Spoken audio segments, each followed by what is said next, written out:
வாக்காளர் சிறப்பு தீவிர திருத்தத்தை தேமுதிக வரவேற்பதாகவும் ஆனால் முறைப்படி அதன் பணிகளை மேற்கொள்ள வேண்டும் என்றும் நியூஸ் 18 தமிழ்நாடுக்கு பேட்டியளித்த அக்கட்சியின் தலைமை கழக செயலாளர் பார்த்தசாரதி தெரிவித்தார்.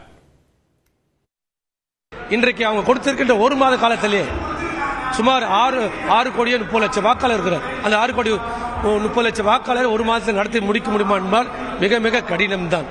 அதுவும் ஒரு முறை இல்ல 3 முறை சென்று பார்க்க போகிறேன் என்று சொன்னார்கள்.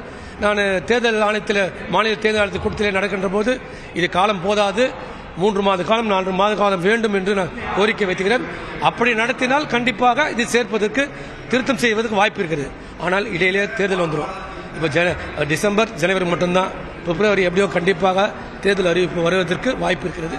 ஆகையால் தேர்தல் பிறகு இந்த தீர்த்தத்தை செய்யலாம் என்று தேமுதிக வலியுறுத்தும். ஒரு மாதத்தில் SIR பணிகளை முடிப்பது என்பது நடைமுறைக்கு சாத்தியமற்ற செயல் என நியூஸ் 18 தமிழ்நாடுக்கு பேட்டியளித்த மார்க்சிஸ்ட் கம்யூனிஸ்ட் மாநில செயலாளர் பே. சண்முகம் தெரிவித்துள்ளார்.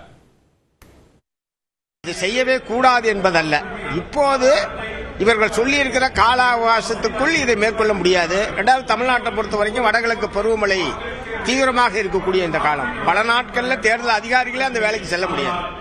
அதனால நடைமுறை சாத்தியமற்றது என்பதுதான் எங்களுடையது. ஆகவேதான் பீகார் அனுபவத்திலிருந்து இதை எதிர்த்து உடனடியாக ஒரு தடை வாங்கக்கூடிய வகையில் உச்சநீதிமன்றத்தை அணுகுவது என்று இன்றைய அனைத்து கட்சி கூட்டத்தில் முடிவு செய்யப்பட்டிருக்கு.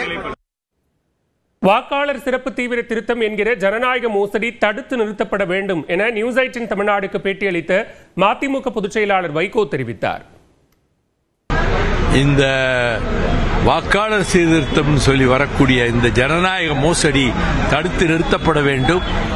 உச்சநீதிமன்றத்தை தனித்தனியாகவும் அணுகலாம் அல்லது திராவிட முன்னேற்ற கழகத்தோடு இணைந்தும் அணுகலாம். அதற்கு முன்பு உச்சநீதிமன்றத்தில் வழக்கு தொடுக்குகின்ற கட்சிகள் திராவிட முன்னேற்ற கழகத்தின் சட்டத்துறையினரோடு கலந்து ஆலோசித்துக் கொண்டு முரண்பாடுகள் இல்லாமல் எல்லாம் ஒரே டார்கெட்ல போகணும். அது மாதிரி டிசைட் பண்ணிடுறோம்.